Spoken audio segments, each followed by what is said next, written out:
It's always a pleasure to sit across from you and talk to you about all these great roles that you've played over your career. Oh, thank you. My first thought about this project is that growing up in England, I wonder how much of a thing is gentrification there compared to America, because I'm just looking at it from my lens, and I know like here, especially in New York right now, there's a talk around, Bed-Stuy and all parts of Brooklyn about gentrification, and this story, the characters that you guys are playing are kind of playing into that. Like, how much was that something in London? Well, it's always been happening. I mean, from sort of Dickensian times and beyond. I mean, I didn't grow up in the city. I think gentrification is probably more of a specifically urban city phenomenon, but I grew up more in a small town in the countryside, so it wasn't something that was part of my daily life growing up.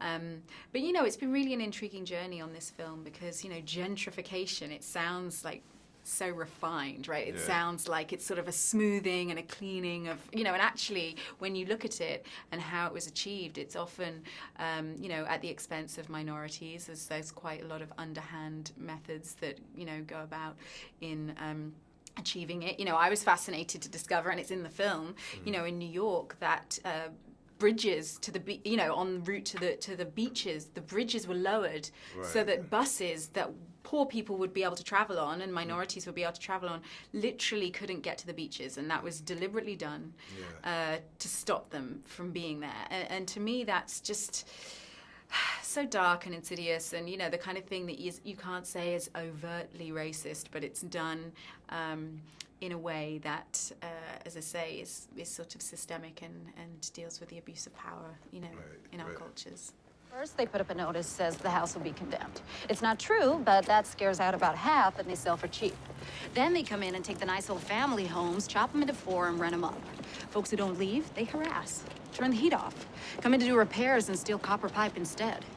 The city sold property worth $15 million for $500,000 to take the risk of having to build the federal projects. They haven't even submitted plans.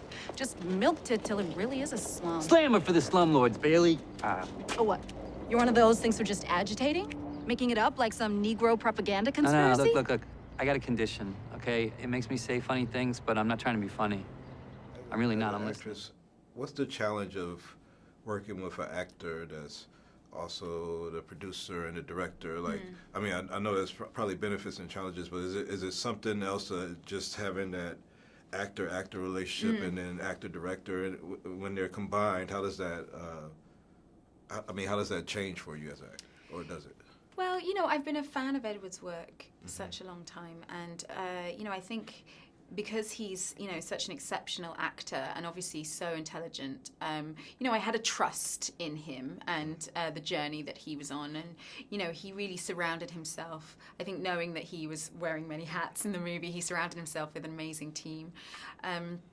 And really, it makes the process very focused, I think. And, there's not lots of conversations back and forth. Sometimes on big studio movies, there's many cooks in the kitchen and it can be confusing. It was very pure and focused, and it made it quite immediate. So I actually loved it because it was, it's not always that you get to work in sort of such a precise way. Right.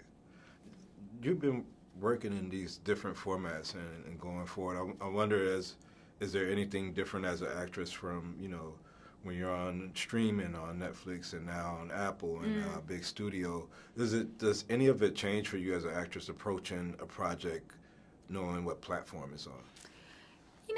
I don't really think about it in that way in terms of the acting. I think acting is acting, in whatever way it's consumed. It doesn't approach how you approach a character, for example. Yeah. But it is interesting. I mean, it's funny that, Motherless, Brooklyn and Morning Show are coming out on the same day. One's on Apple streaming and one's in the theaters. And, I do feel a bit like torn, but also I sort of think it's exciting because to be able to, see the evolution of how we consume film is want to be a part of that, and also something so classic about a film like Motherless, Brooklyn, which you have to see in a theater because it's so epic, and it's the kind of film that really doesn't get made anymore. Yeah, well, always love to see you on film, and I love this project, so keep on making these films. We'll keep on watching. Thank you so much. On whatever platform.